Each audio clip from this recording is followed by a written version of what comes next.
I'm Nate Siebert, the producer and editor of the Vance Crow podcast, and you are listening to an As the Crow Flies on the Vance Crow podcast.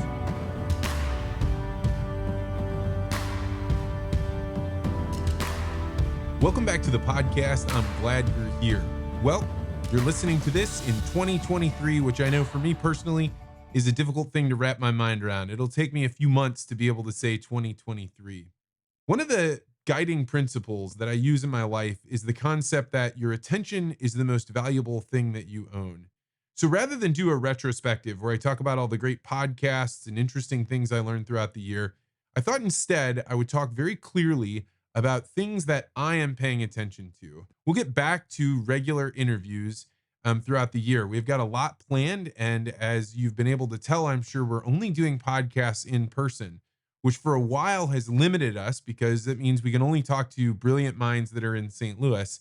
But in the coming year, we've set up a budget. We are going to start bringing people, thinkers, really creative people in from all over the country, because we want this podcast to keep pushing our thinking further forward and really to be the best show that we can possibly be.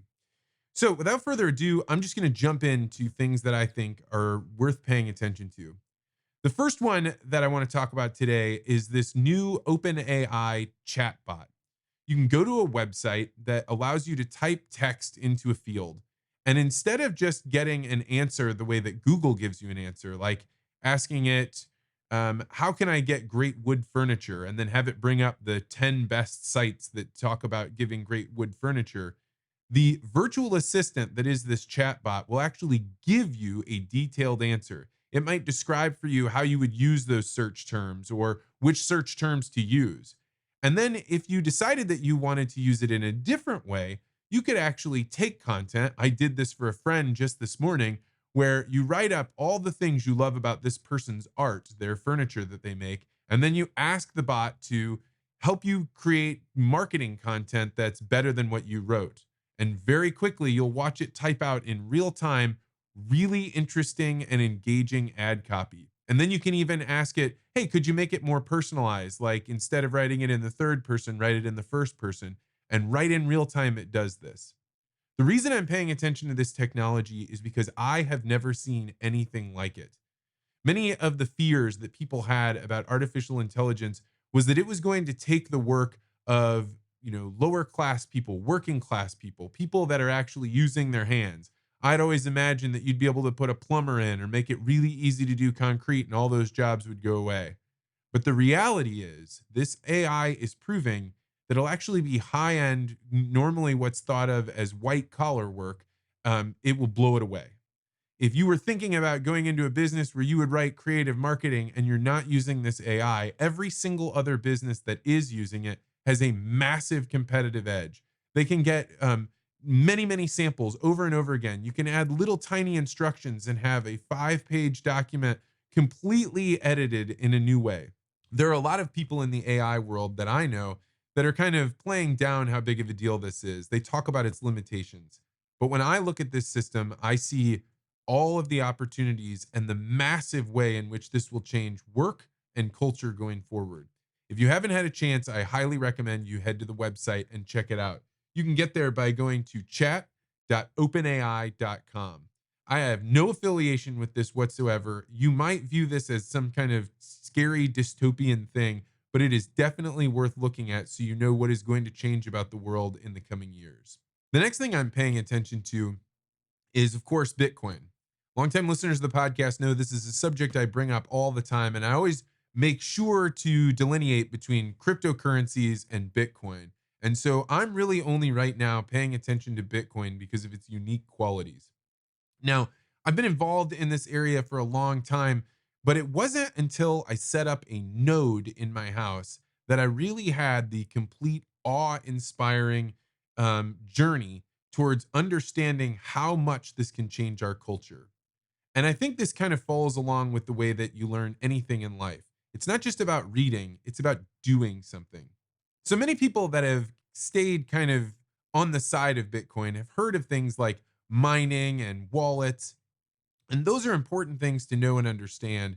But a miner is really expensive if you're going to try and be profitable. And just doing a wallet doesn't actually get you to understand really where is this technology going, which is why I highly recommend if you have a little bit of time this winter season, buy a Raspberry Pi and a solid state drive, and then get on a tutorial on YouTube and figure out how to download an operating system and begin to download the blockchain onto your solid state drive. Most of this probably sounds like nonsensical words to you, but I assure you, as you start to wade into this, you ask Google, which Raspberry Pi should I buy? How large does my solid state drive need to be? That you start getting the fundamental understanding of what's going on with Bitcoin and how the blockchain works. Then, once you've gone through the process, you've set it up, you've downloaded the blockchain, you can start to see what a node really is. Now, when I discovered this, it blew my mind, and I really deeply understood just how much banking, credit, all of these things can change if the world adopts Bitcoin. So, if you've been at all interested in this and you don't know how to take your next step for learning, I would highly recommend in 2023 paying attention to how to build a node. I think many podcasters are like me. You're so busy putting together a podcast or thinking about your own that you don't get a chance to listen to as many podcasts as you did before you became a podcaster. So, in this regard, I am really careful about what I download onto my podcast list and which ones I actually spend time listening to. So, I thought that maybe I would offer you some insight to what I listen to so that you might jump off and find interesting areas for you. Well, I'd love it if you always listen to the Vance Crow podcast. There are other great people out there talking to people that I'm interested in, but maybe wouldn't ask the same questions or couldn't get the same guests. The first one, of course, is my friend Sean Newman, who has the Sean Newman podcast. Now, if you listened to an episode a few weeks ago, you realize that Sean and I talked about him being booted off of YouTube. During the Canadian trucker rallies, he put out some content that YouTube didn't like and they removed him from the system altogether. I actually think that when I've played content with him or even talking about him, it's lowered the amount of viewers that I have. I can't say for sure, but I can tell that he's persona non grata around here. Now, that's really funny because Sean is one of the most open minded people, and he sits and asks questions that are so simple that sometimes I think, how could you have asked that? But then you hear the person give the answer and you realize, wait a second, I didn't actually understand that.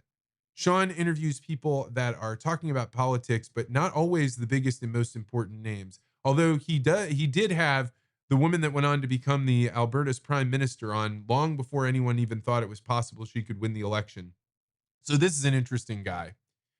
Another podcast that I don't listen to nearly enough, but when I get a chance, I do, called Farming for Profit. These are a few guys that have had me on their show a couple of times. I keep inviting them on, but I want them to come down to St. Louis. So you'll get to meet them in person. Now, these guys really talk about the deep kernels of knowledge about how to become profitable in farming, which is not obvious.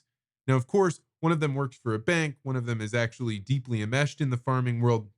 So they have their own biases, they have their own ways of thinking, but I can tell you that these guys are really interesting. And even if you're not involved in agriculture, they will give you a view into the world of agriculture that I haven't found anywhere else. And a third podcast that I think is worth paying attention to is my longtime friend, and I have to call him a mentor, Jim Rutt.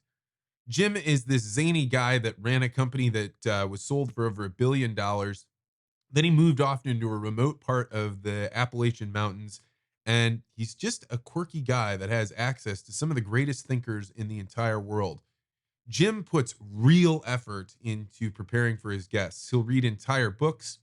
He will watch hundreds of hours of content by a group of people or even an individual. And he will ask some of the most in depth questions you will hear anywhere on the internet.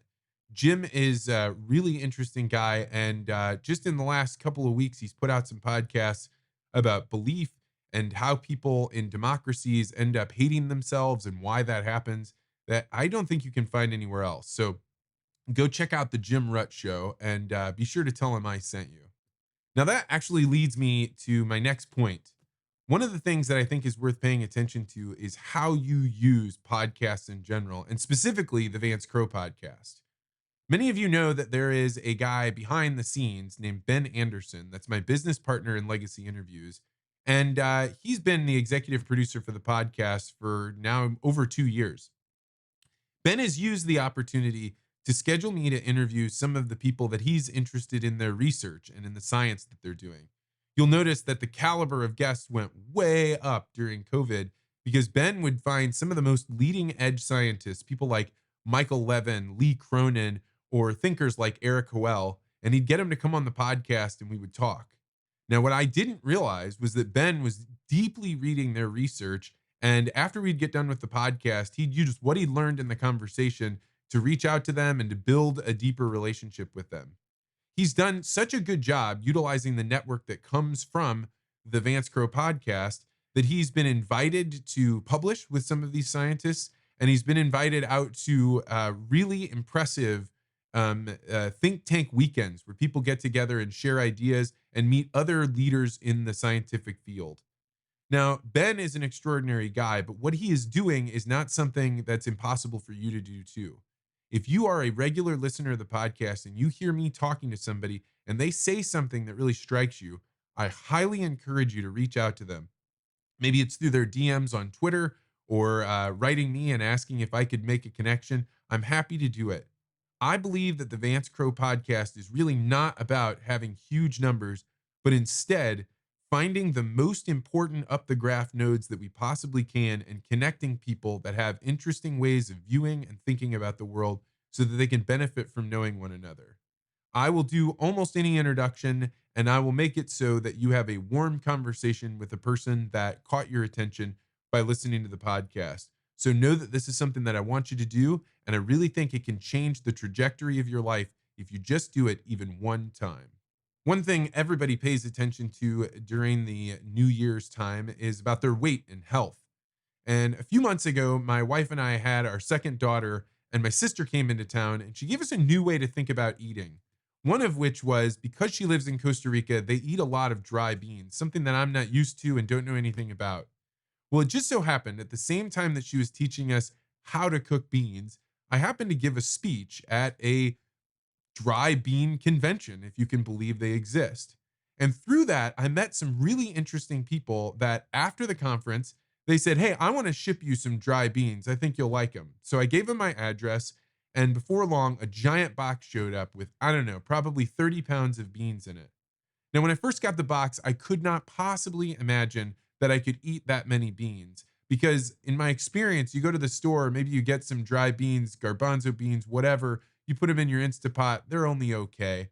But I started to learn how to cook beans. And then when I received these really good beans, I began to realize that just like the guy that buys beef from a cattle farmer that he knows, that slaughters them himself, that dry ages them, how much better that beef is than what you can get in the grocery store. That same level of quality difference also occurs in dry beans. Now, if I'm saying something that's surprising you, but you've been thinking about trying to change up your diet, how can I eat more healthfully but not hate the whole process? Then I want to encourage you to try using dry beans and specifically go out of your way to get really high quality beans. So I'm going to put out a recommendation of a company to reach out to. Now, the only way you can buy from this company is if you buy in bulk because they sell to the big boys and they're selling a lot of beans that are at a really high quality. You can't get these in the store. Now, when you do that, it's going to show up and you're going to feel like, how will I ever get through these beans? But just trust me, just make one serving. Spend the time to make it with the crushed real garlic and some nice oil, and you will experience a different kind of food experience than you've ever had before. So if you're interested in buying beans, I highly recommend you go to LA Hearn Company. You can get there at hearnstore.com and go ahead and be confident in ordering a 10-pound bag. Now, I don't have any affiliation with them. I'm not getting anything in return for this. They've already sent me beans that I love and am going to eat forever. And it really was done through friendship. But in talking with this company, I've been saying, look, if people understood how much better the quality of beans they could have with it, they would definitely change their diet. So go to hearnstore.com, order 10 pounds of beans, try and make them, and really enjoy this experience about trying to change the way your diet is. Longtime listeners of the podcast know about the Articulate Ventures Network, which is a white label Facebook, a place where people that listen to the podcast get together and share experiences and information and kind of ask questions. Now, at different times throughout the network, we've had all sorts of debate practice and speech giving practice. And I've even put some classes on there. Now, as legacy interviews have grown substantially, I don't have as much time to be in there, but the group still gets together. They talk about things that are going on in their lives. This is also where we organize book club. I highly recommend you get involved with the Articulate Ventures Network. Right now, it's less than $10 a month to be connected to a group of people that are listening to the same things that you are and are willing to share and interact with you in a way that you can't do on regular social media. Now, outside of social media, I am going to be paying attention to the communities around me. One of the things that's happened because I've had daughters is I've noticed that there are older people that just delight in seeing my young daughter come up the hill and say hi to her. So I'm going to still embrace this and I'm going to try and find more and more outlets for my kids to interact with older people. It gives me a chance to talk with people that are in an age bracket that I wouldn't normally do. And I also get a chance to see people regularly over and over again. And you get to learn things about people when you see them over and over again. Oftentimes during this podcast, I'm going to see a person for 2 hours and we're going to have a really intense conversation. But there's a big benefit to seeing people over and over and over again. So I'm going to try and build relationships right in my neighborhood. And I really would encourage you to do it as well. Another thing that I think is very important is to create a weekly or bi weekly gathering of people that you really respect and admire. I know it's really hard to find time to spend away from the family or away from your work, but I can tell you that in my life, some of the most important discoveries, some of the largest inspiration, some of the biggest changes I've made in my life have come as a result of meeting with a group of people regularly once a week and having a loose format on the way we get together. Now, you might be a person that wants to have a couple beers. Maybe you're going to toke on some cannabis. Maybe you're going to just get together and talk about God. Whatever it is, having those regular experiences with people can really make a big difference for the ideas you get exposed to and the chances you're willing to take. So if you've not had a group of friends that you've been able to rely on, then the way that you should resolve that is becoming the person that brings people together. And even if you don't get it right the first couple of times, just keep trying, keep inviting, keep exploring, keep trying to figure out how can I make this a thing that I'm excited to go to, my spouse is excited that I go do, and that really helps me build a better, more full and rich life. So get involved in your community in ways that are best for you. I know that's what I'm paying attention to this year. We just finished the holiday season and something happened to me this Christmas. I got a note from a person that gave me a gift, and they had given me a gift the year before that neither year was I expecting it. And this year, their gift said, "You write such great thank you notes. I wanted to give this to you just to see what you'd reply back with." Now, I don't think people should give gifts for tit for tat, but that made me feel great. It made me feel really good about the fact that I had given them such recognition for them thinking of me that they wanted to keep this reciprocity up. Gratitude is one of the most important things you can pay attention to, no matter what year it is. And so I am focusing even more on that this year. And so, to that effect, there are a few people that I want to say thank you to this year. The first is a man named Alex Dodge. Alex is an artist that spends half his time in Japan and half his time in New York City, and he makes some fantastic three-dimensional, I don't even know how you describe them. They're paintings, they're drawings, they're done on computer, they're done by hand. In fact, Alex gave me a print that is done in this special Japanese style, and I have it hanging up in the Legacy Interview studios because it generates such easy conversation with other people. I don't exactly understand why Alex reached out to me when he did, but I am really grateful for that friendship. It's been a great relationship to have an artist, somebody that sees the world differently, and I hope to have a relationship with him for many years to come. If you are at all interested in seeing some of the most interesting art that's out there by living artists today, then go check out Alex Dodge and tell him I sent you because as a huge thank you to him, I hope he's listening to this podcast. Another person I want to say thank you to is to our producer and editor, Nate Sievert, who does all this new work in the studio. This is a new thing for us. For many years, I ran the camera and then Ben came on and he started doing some of the camera work, but neither of us are experts at this.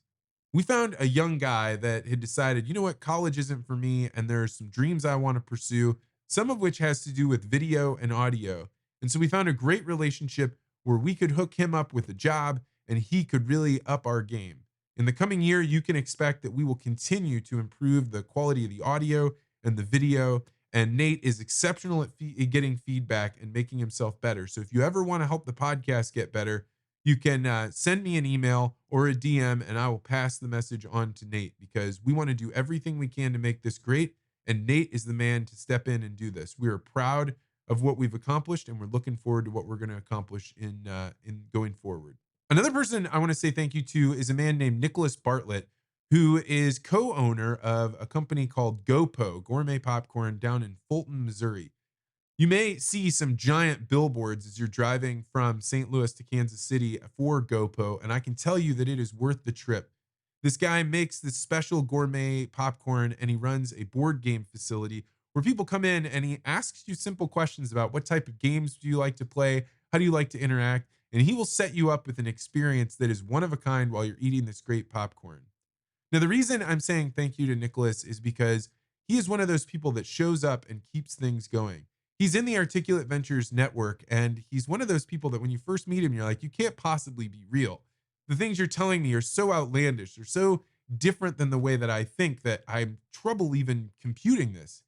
But as you listen to him more and as you see him share things that are valuable to him, you start to realize this is like being around a person that has some special connection with the universe around him.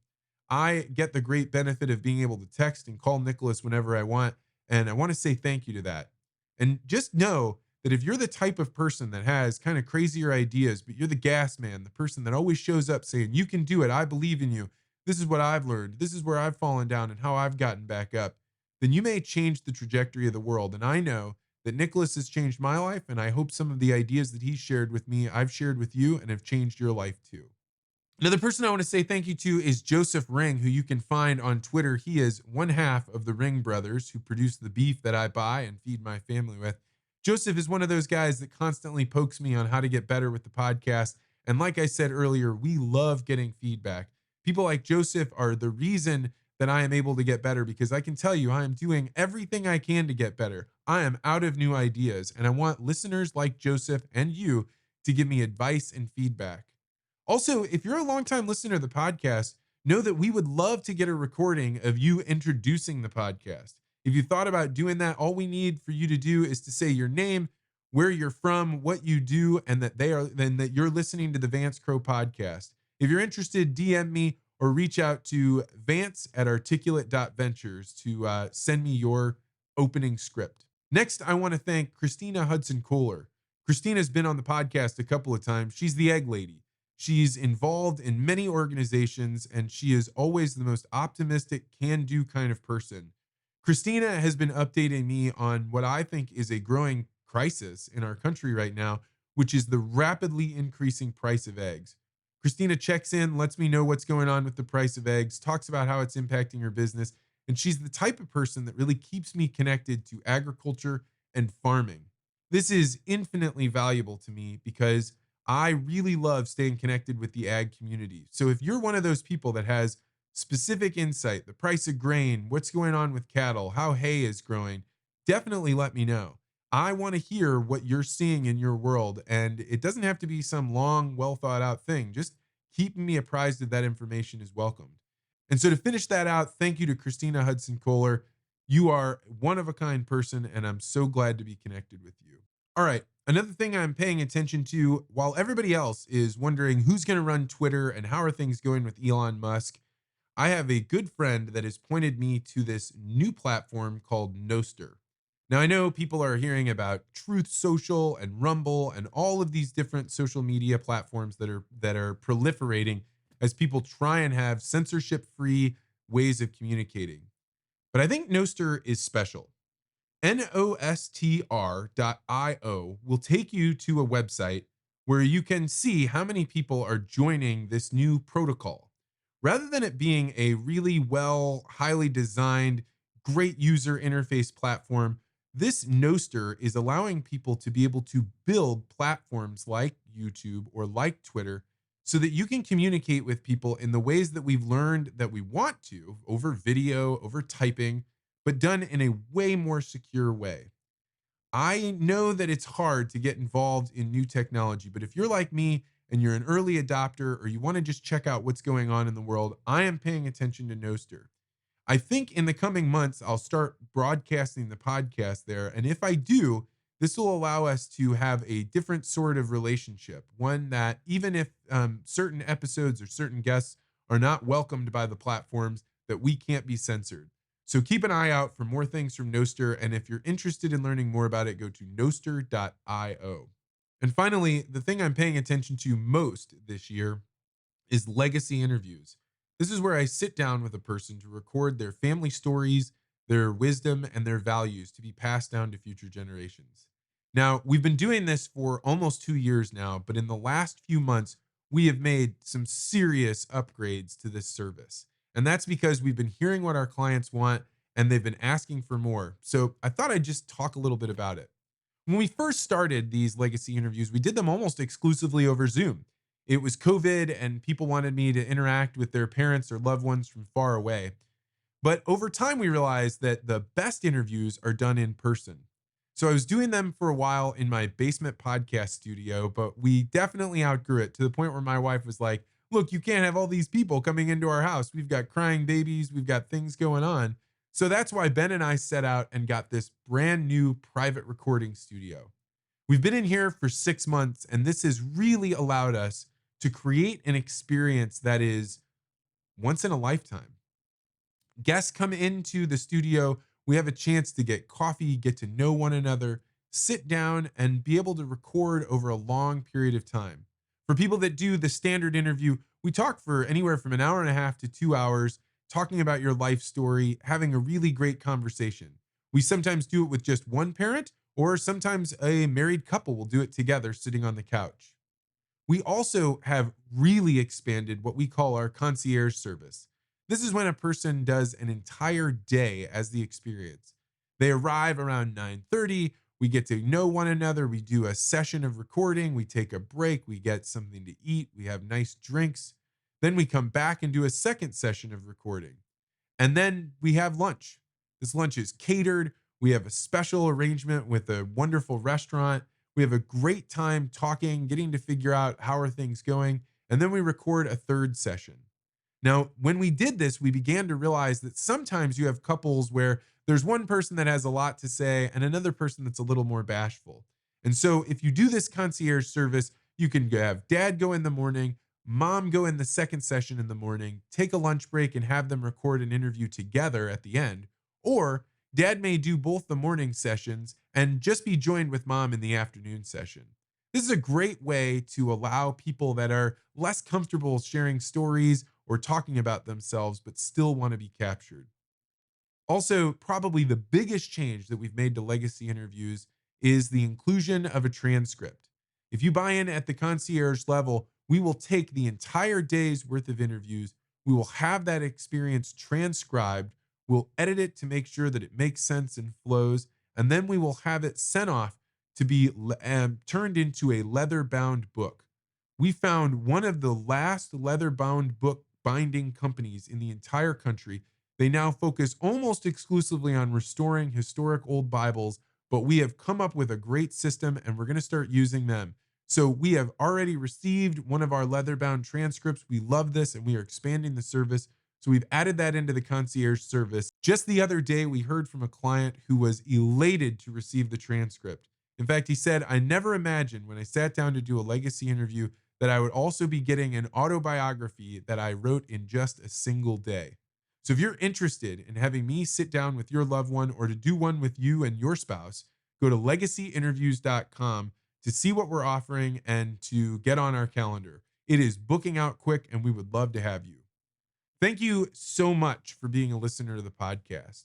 I don't say this lightly. I genuinely appreciate each person that listens to the podcast. I'm always surprised when people send me a note, and I love talking with people about what they thought, whether they liked a guest, some things they didn't like, getting advice, having suggestions about other people that I should have on the podcast. The whole reason I'm doing the Vance Crow podcast is to create a gravity well. That is to create a situation in which some of the most interesting people in the world, not necessarily the most famous or the most intelligent or the most wealthy, but the most interesting people in the entire world that have something to share so that they can come to me, we can learn, and we can get connected to other people that would appreciate your ideas and your ways of thinking. This only happens because people like you are listening and people like you connect and share what you're thinking. So if you want to help the podcast out, not only keep listening, but consider writing a review and giving us 5 stars. I got a chance to get an inside look on how big of a difference it makes when people rate your podcast and when they write reviews. And I can say that it will help my gravity well, which in turn will help your gravity well if we can get this out to more people and if we can continue to get the great high quality guests that we've been doing. Thank you so much from the bottom of my heart. I'd be very interested to hear what you're paying attention to this year that wasn't on my list. And I hope that you have in a fantastic 2023. And we'll see you throughout the year.